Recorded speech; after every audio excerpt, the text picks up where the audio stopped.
ಪ್ರಿಯ ವಿದ್ಯಾರ್ಥಿಗಳೇ, ಹಿಂದಿನ ವಿಡಿಯೋದಲ್ಲಿ ಭಾಷಾಭ್ಯಾಸದಲ್ಲಿ ಬರ್ತಕ್ಕಂಥ ಕಾಲಗಳ ಬಗ್ಗೆ ನಾವು ತಿಳಿಯೋಣ. ಮೊದಲನೆಯದಾಗಿ ಕಾಲಗಳು ಎಂದರೇನು? ಒಂದು ಕ್ರಿಯೆಯು ನಡೆಯುವ ಸಮಯವನ್ನು ನಾವು ಕಾಲಗಳು ಅಂತ ಕರಿತೀವಿ. ಕಾಲಗಳಲ್ಲಿ 3 ವಿಧಗಳು. ಮೊದಲನೆಯದಾಗಿ ಭೂತಕಾಲ, ವರ್ತಮಾನ ಕಾಲ ಹಾಗೂ ಭವಿಷ್ಯತ್ ಕಾಲ. ಅಂದರೆ past tense, present tense, future tense ಅಂತ ನಾವಿಲ್ಲಿ ಹೇಳ್ಬೋದು. ಮೊದಲು ಭೂತಕಾಲ ಎಂದರೇನು ಎಂದು ನಾವಿಲ್ಲಿ ನೋಡೋಣ. ಈಗಾಗಲೇ ಕ್ರಿಯೆ ನಡೆದು ಹೋಗಿದ್ದರೆ ಅದನ್ನು ಸೂಚಿಸುವ ಕಾಲವನ್ನು ನಾವು ಭೂತಕಾಲ ಅಂತ ಕರಿತೀವಿ.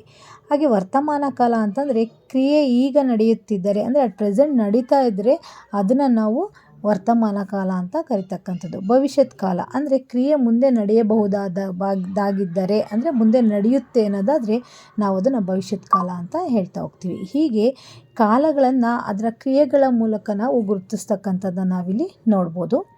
ಮತ್ತು ಉದಾಹರಣೆಗೆ ತಗೊಂಡಂಥ ಸಂದರ್ಭದಲ್ಲಿ ನಾವು ಪುರುಷವಾಚಕ ಲಿಂಗವಾಚಕಗಳಿಗೆ ಅನುಗುಣವಾಗಿ ನಾವಿಲ್ಲಿ ಕ್ರಿಯಾಪದಗಳ ಅನುಗುಣವಾಗ್ತಕ್ಕಂಥದ್ದು ನೋಡ್ಬೋದು. ಭೂತಕಾಲದಲ್ಲಿ ನಾವು ಏಕವಚನ ಬಹುವಚನವನ್ನು ಇಲ್ಲಿ ನೋಡೋಣ.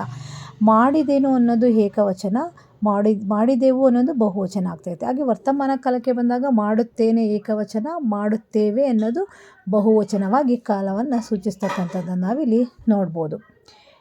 ಹಾಗೆ ನಾವು ಭವಿಷ್ಯತ್ ಕಾಲಕ್ಕೆ ಬಂದಂಥ ಸಮಯದಲ್ಲಿ ಏಕವಚನದಲ್ಲಿ ಮಾಡುವೆನು, ಬಹುವಚನ ಮಾಡುವೆವು ಅಂತಕ್ಕಂಥದ್ದನ್ನ ನಾವಿಲ್ಲಿ ನೋಡ್ಬೋದು.